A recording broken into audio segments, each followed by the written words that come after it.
Very good afternoon, dear students. Today in the class of network analysis and synthesis, we are going to continue with our earlier discussion on two-port networks. In the last few classes, we have talked about the four types of two-port networks. First one was admittance parameters, that is known as Y parameters. Second was impedance parameters, that is Z parameters. Third kind of parameters that we discussed was hybrid parameters, that is H parameters. And we discussed in detail H parameters, discussing its relevance with regard to characterization of bipolar junction transistor. And we being the students of electronics and communication engineering must be aware of the usage of H parameters.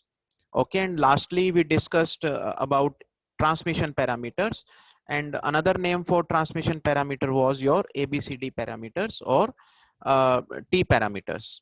Okay, so I hope all of you have studied about all these four types of parameters and understood the complete concept. I had given one small assignment to you all yesterday and asked you to submit before the start of the class, and I hope all of you have already submitted that assignment.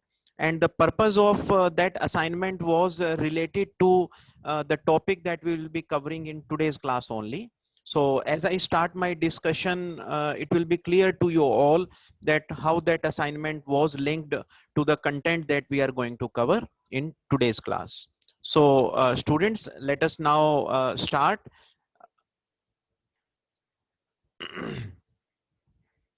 Okay, so these are the books. We have seen this list of books in every lecture from where we are borrowing the contents.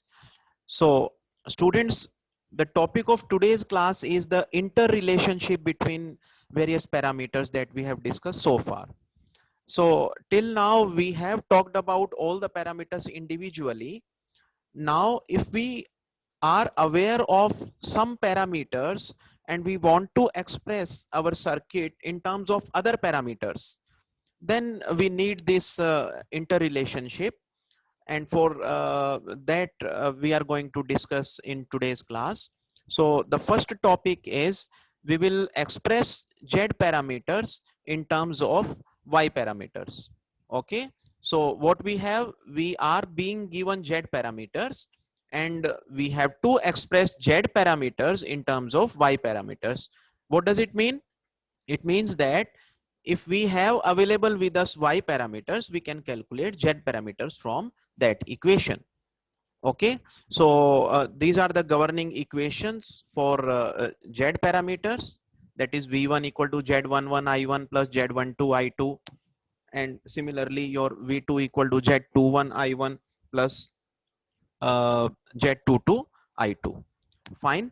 And the governing equation for your Y parameters, uh, that is shown in the lower portion of this slide.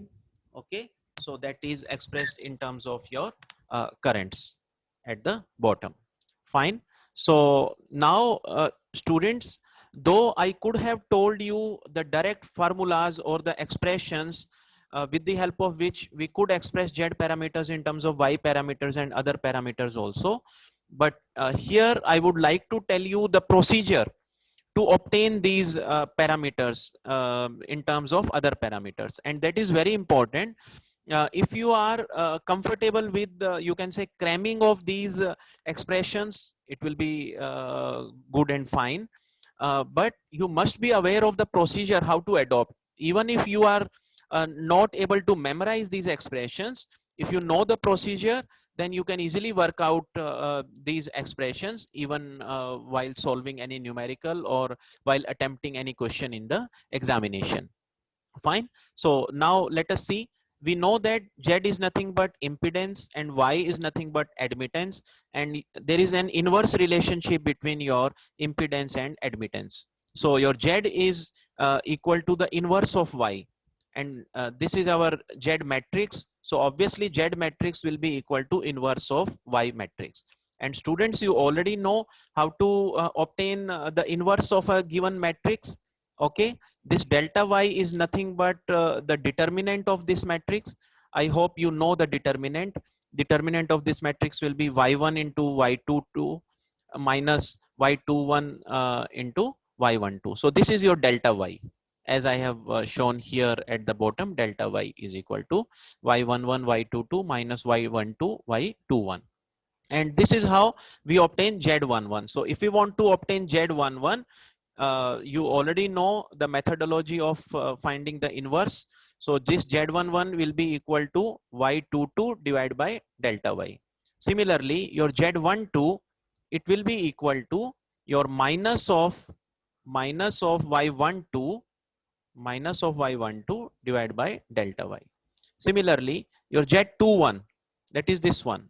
So Z21 is equal to y21 divided by delta y. Fine. And your Z22 will be y11 divided by delta y. So when we have the inverse relationship between two parameters, it becomes easier for us to obtain the relationship. But if it is not the case, then we need to work out. So for Z and Y, the things are simple and straightforward. I hope all of you have understood the interrelationship between Z parameters and Y parameters. So similarly, we will express Z parameters in terms of H parameters. We will express Z parameters in terms of your transmission parameters as well. So in the next or subsequent slides, we are going to take up that, and we will discuss in detail the procedure to obtain this so that the concept is reinforced. So here we discuss the Z parameters in terms of H parameters. Means we have to express our Z parameters as a function of H parameters. So here also your delta H is nothing but, as we discussed in the previous slide, that is determinant of H, H11, H22 minus H21, H12. So now we have to see how to obtain this. And this procedure you need to understand. In fact, it is very easy. It all depends on how you are able to manipulate these governing equations. So we have to manipulate these equations only, and we will be able to arrive at this solution. So let us see how have we obtained that. Now, what is our objective? Our objective is to express Z parameters in terms of H parameters. And these are the equations of your Z parameters. Now what we need to do, we need to convert the governing equations of H parameters, okay, in the form of Z parameters. Okay, I have written this thing on the slide also. We need to convert H parameter equations in the form of Z parameters equation. If we do that, straightforward, we will get the answer. What I mean to say, that in H parameter equation, we have V1, we have V1 here. Here we have H11 I1, here also we have I1. Here we have V2, whereas in case of Z parameter, we have I2.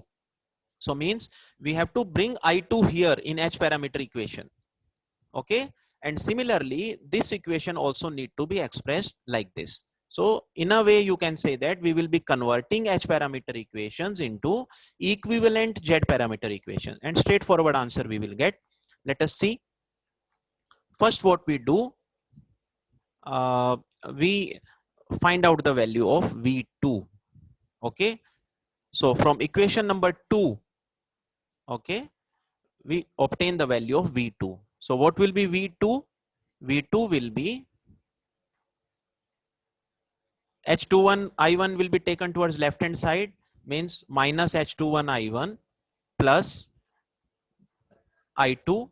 This is plus I2. Then H22 is in multiplication with V2, that will become in division. So this second equation has been expressed as a function of V2 only.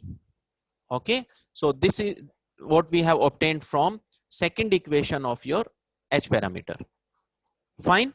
So after doing this, I told you that what do we have in this equation? We have V1, we have I1, but here we have V2 and we need I2. So it means we need to replace V2. So the value of V2 that we have obtained in the above equation, that will be substituted in this equation. And this is what has been done. See, our equation was V1 equal to H11 I1 plus H12 V2. And the above value of V2 has been substituted here. And if you solve this is what do you get? That is delta H upon H22 into I1 plus H12 upon H22 into I2. Now you compare this equation, and this is equal to what? This is equal to nothing but V1. Now you compare this equation with this Z parameter equation. So V1 same, I1 same. Here we have Z11, here we have delta H upon H22. It means your Z11 is nothing but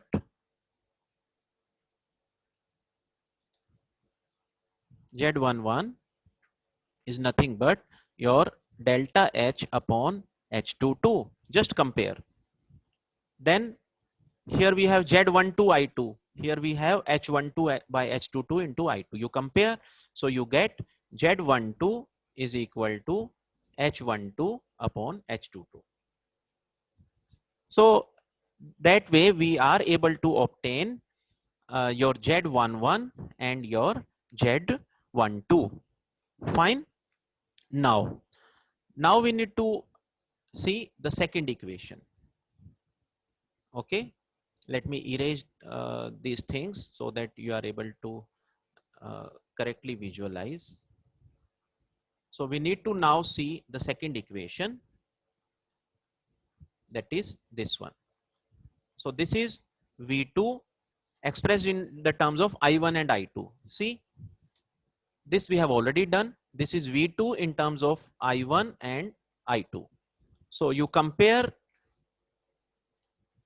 this equation with the second equation.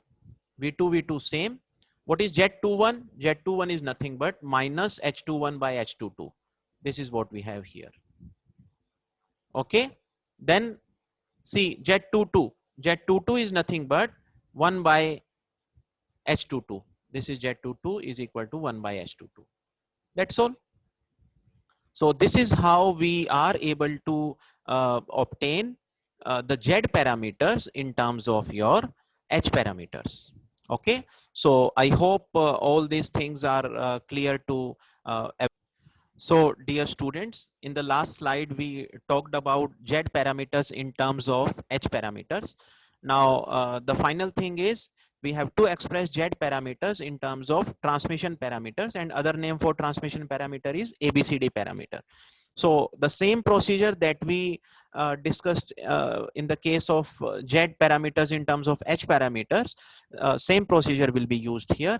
So these are the governing equations of Z parameters, and these are the governing equations of your transmission parameters. Okay, so here we have expressed transmission parameters as T11, T12, T21, T22, and we already know T11 is nothing but A, T12 is nothing but B, T21 is nothing but your C, and T22 is D. Okay, so this A, B, C, D has been used in the analysis that we are doing here. Okay, so we start. So as we did in case of H parameters, we will compare transmission parameter equations with that of our Z parameters equation. Okay, so how can we do that? First, we will start with this current equation.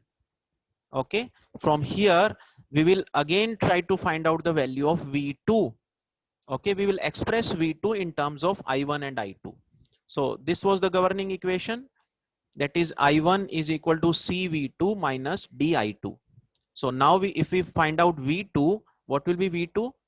V2 will be 1 by C I1 plus D by C I2. Okay, so now you compare this equation directly with this second equation of Z parameters. See, V2 is V2, same thing, I1 I1 and I2 I2. So what does it mean? That your Z21, it becomes simply 1 by C. See, Z21 is equal to 1 by C. Then what will be the value of Z22? Z22 will be nothing but D by C. This is your Z22. Okay. Now, what we will be doing, the same thing that we did in the case of H parameters, we will substitute this value of V2 in the first equation of your transmission parameters. So first equation is V1 equal to AV2 minus BI2. So we put the value of V2 here.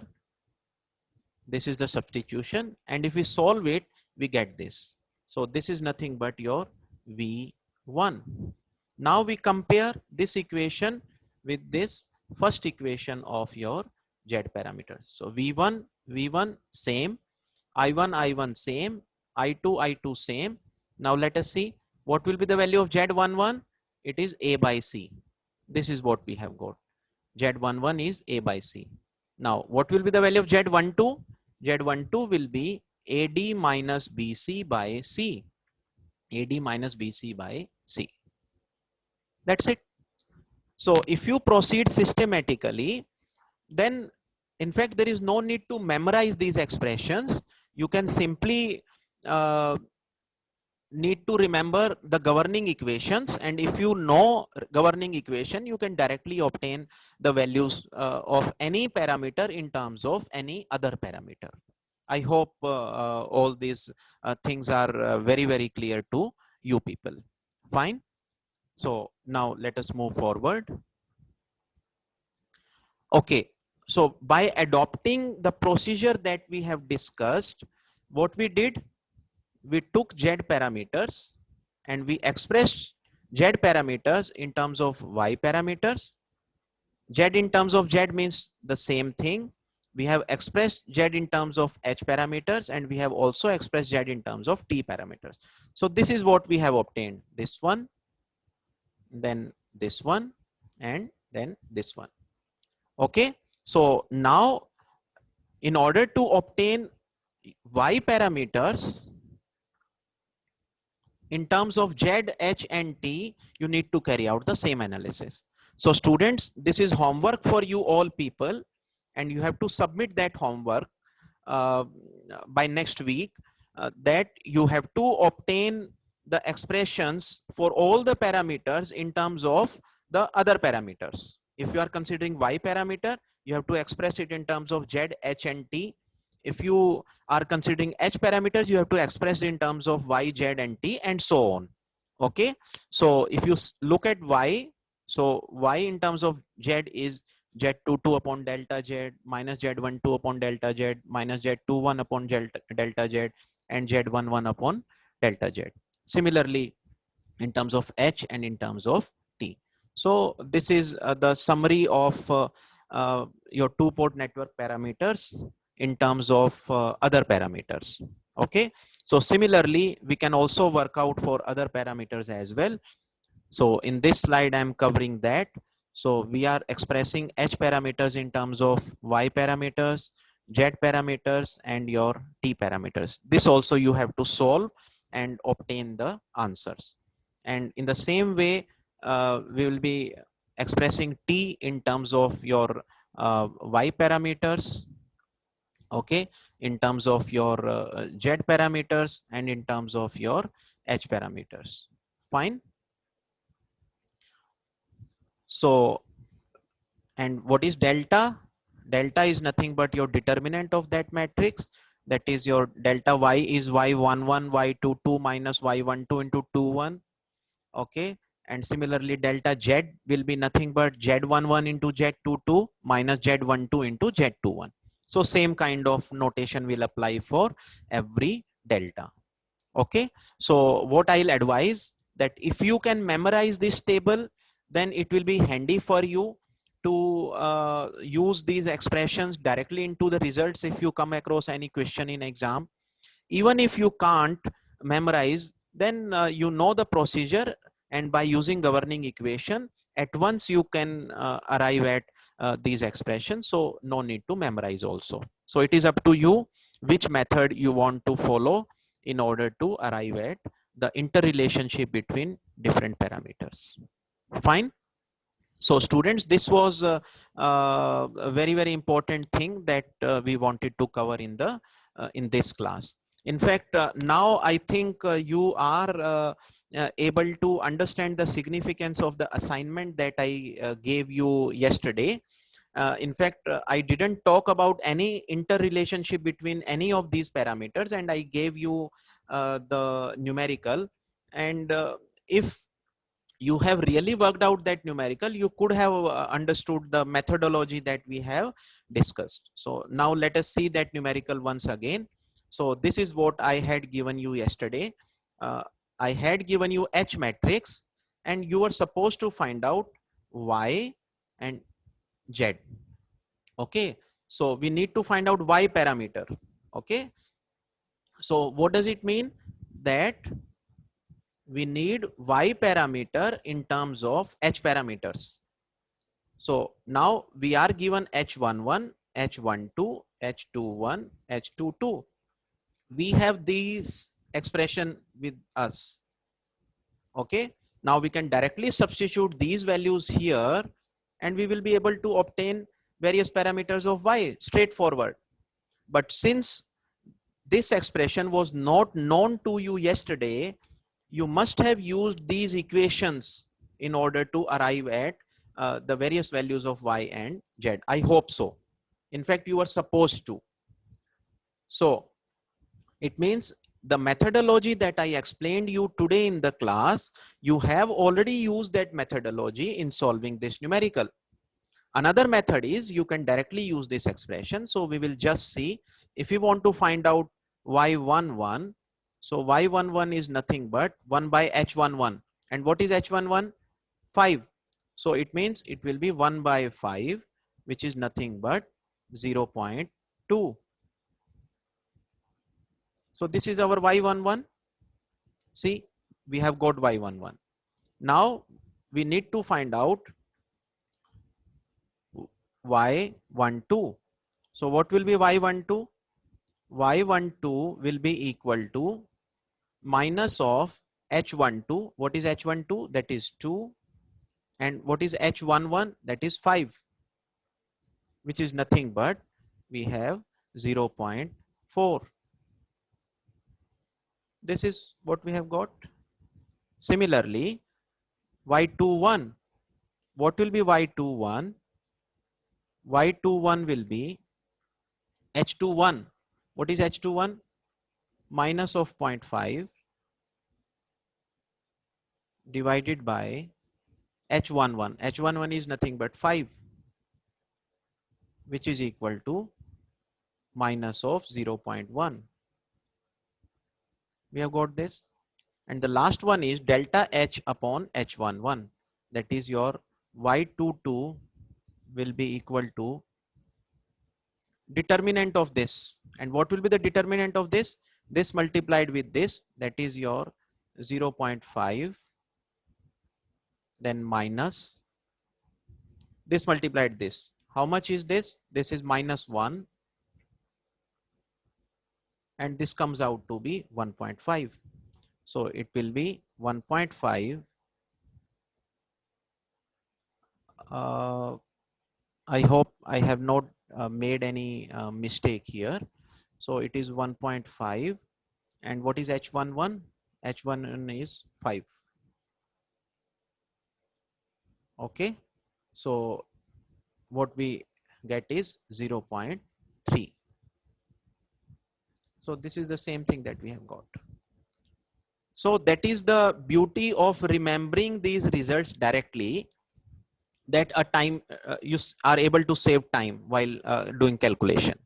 If you don't, no need to worry. You can use this governing equation and arrive at these results. So in the similar fashion, we will be able to obtain the value of Z. I'll take the most simple one. Your Z22 is nothing but 1 by H22. And what is H22? 0.1. So 1 by H22 will be 10. So see, your Z22 is nothing but your 10. And similarly, just by substituting these values, you are able to obtain the various values of your Z. Okay, so this is how you have to apply these interrelationship expression in order to arrive at the solution of the numericals. And you observe these Z parameters are the impedance parameters, that's why expressed in ohms, and this is your ohm inverse, that is your Siemens. So students, we have seen one numerical example where we expressed y parameters and z parameters in terms of h parameters, and we substituted the value of h parameters and obtained the value of y and z parameters. Now another important thing, in fact, when we started our z parameters or y parameters discussion, or when we were talking about the significance of two-port networks, one of the students has asked that why do we need these two-port network parameters. So this topic, that is your input and output impedance in terms of two-port parameters, that is also another answer to what we discussed earlier related to significance of two-port parameters. So here students, what I want to emphasize is, I told you that when we represent our linear network in terms of your network parameters, it becomes a black box for us. Fine. We have available with us input terminals. We have available with us output terminals. So obviously, we are able to measure or see V1, I1, then V2, I2, and obviously in order to completely make circuit work, we will be attaching some load impedance. Okay, so here the same kind of thing we are doing. We are attaching a load impedance, that is ZR, and obviously load impedance will be connected in the output port. So we have connected load impedance at the output port. This is one point. Second point is, since the current flows from the input port to the output port, and what we normally perceive that your load current flows into the load resistance. So that way the direction of I2 needs to be reversed. So in this case we will be assuming the direction of current as minus I2 instead of I2. Fine. So with these two assumptions, now we will try to find out the input impedance of the entire network where your load impedance is connected and your circuit has been expressed in terms of your Z parameters. Means two things are known to us. First is load impedance. Second is the Z parameters of the network that is present in the form of black box. Okay, so if we know that, what will be the input impedance of that two-port network? So if we are able to get that, obviously that gives an answer that without knowing about what is or what are the various components present in the linear network, we are able to find out the input impedance, which is very, very important parameter of any electric network. So let us see. It is very, very simple if you proceed systematically. So what is V2? V2 will be minus of I2 into ZR. So minus I2 means it is the reverse direction of I2. So V2 will be equal to minus I2 into ZR. That is nothing but Ohm's law. Now we know the governing equations of Z parameters. So we take the second equation and we substitute the value of V2 equal to minus I2 into ZR in this equation, and we get this. So what we have done, V2 is replaced by minus I2 into ZR equals to Z21 I1 plus Z22 I2. So from this equation, we find out I2. So I2 has been expressed in terms of I1. And why are we doing that? We are doing that because we need to find out input impedance. And if you remember, what is input impedance? Input impedance is Zin, which is equal to V1 upon I1. Don't confuse this input impedance with the Z11. Z11 is we called that as input impedance, but there was a condition there.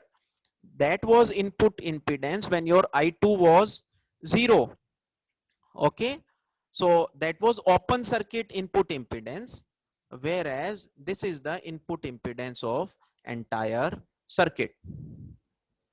So since we need to find out Z in, for that we need to find out V1 and I1. Okay, in the first equation we have V1, I1 and I2. So we need to convert this I2 into I1. If we do that, we will be able to find out the ratio of V1 upon I1. That's why we have expressed I2 in terms of I1. So now we will be substituting this value of I2 in the first governing equation. So this is what we have done. We have substituted this value here, okay, in place of I2. So what we get, V1 equal to Z11 I1 plus Z12 and the value of I2, which is nothing but this one. And if you solve this, okay, and then obtain the ratio of V1 upon I1, you get Z in, which is equal to Z11 Z22 minus Z12 Z21 plus Z11 into ZR divided by Z22 plus ZR. So this is the input impedance in terms of Z parameters when your load impedance, that is ZR, is connected at the output port. This is the complete expression for any two-port linear network where ZR is connected, and V1, I1 are the input port parameters, voltage and currents, and V2, I2 are the output port voltage and currents. Now we discuss what will be Z11. So Z11, if you remember from this equation, what will be Z11? Your Z11 was equal to V1 upon I1, but there was one condition also. That condition was that your I2 was 0. And when I2 is 0, it means the output port is open circuit. So this Z11 was the case, it was input impedance when output is open circuit, means output is open circuit means ZR is infinity. Okay, so if in this equation you substitute ZR equal to infinity, then you get, I think I made a mistake here. It should not be short circuit output condition. It should be open circuit output condition. Okay, so what we have to do, you have to make the limit ZR tends to infinity. Fine. So if you do that, in that case, sorry, just a minute. This is some different expression. Let us see that one only. So here, if we make ZR tends to infinity, what you have to do, you take ZR common. So this will be Z11 Z22 by ZR. This will be Z12 Z21 by ZR plus Z11, and ZR tends to infinity. So this will be 0. This will be 0. This we have taken common. If you take ZR common from here, this will be your 1, and this will be Z22 by ZR, which will be 0, and you will be left with Z11. Okay, this Z11 is your open circuit input impedance as a special case. Now this was the case for open circuit. If you want to obtain input impedance for the short circuit case, short circuit means you make ZR 0. So if you make ZR 0, then this expression will go away, this ZR will go away, you will be left with delta Z upon Z22. So in short, you can write it as delta Z upon Z22. So what we have done, we have obtained 3 input impedances.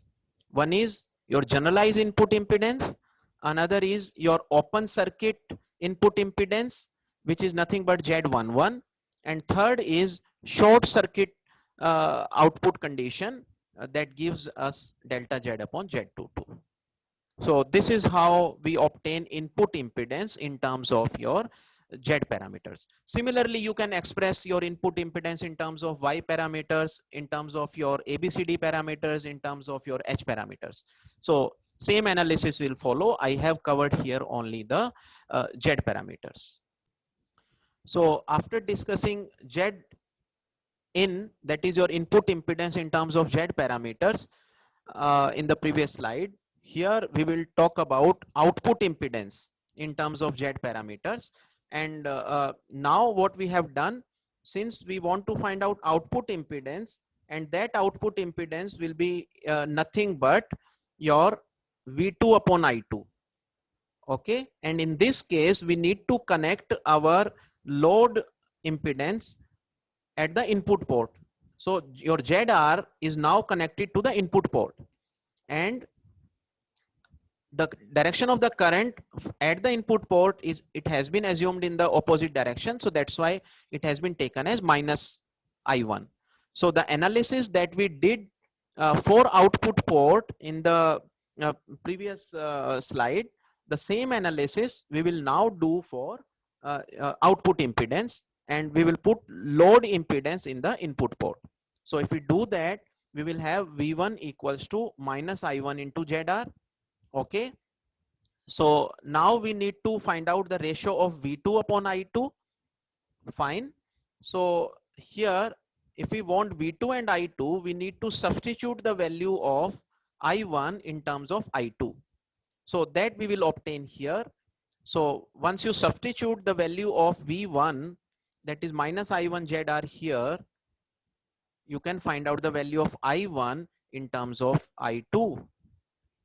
So now in this equation, we will substitute the value of I1. So if we do that, we get V2 equals to Z21, that is minus of Z12 upon Z11 plus ZR into I2 plus Z22 I2. And if you solve this and obtain the ratio of V2 by I2, you get this one. Okay. And here, as I again told you in the previous slide, that if we make now input port as open circuit means your ZR tends to infinity.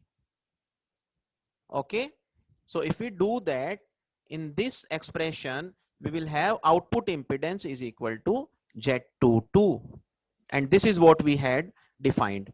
So that means your output impedance, it tends to Z22 when ZR tends to infinity at the input port, means nothing but open circuit output impedance. Okay, so this is the general expression, and Z22 is a special case of that, your output impedance. So this way you can obtain the input impedance of any circuit expressed in terms of two-port network parameters, and similarly the output impedance. And here I have purposely taken input impedance, output impedance in terms of Z parameters. You can express these impedances in terms of other parameters also, your Y parameters and your H parameters and your T parameters. So that requires the, you can say, manipulation with your governing equation. So I hope these things are very clear to you all. And so homework for you people, as I told you earlier, there are two things that you need to do with regard to your two-port network parameters. First thing is you have to obtain the interrelationship expressions for the parameters that we have not covered. That is interrelationship for the Y parameters in terms of other parameters, then your H parameters and T parameters. This is your question number 1. And then question number 2 is you have to express input impedance and output impedance in terms of Y parameters, H parameters and T parameters. So these two questions are your assignment, and this assignment is to be submitted by next week through your online classroom. So students, I pause here, and we will continue in the next class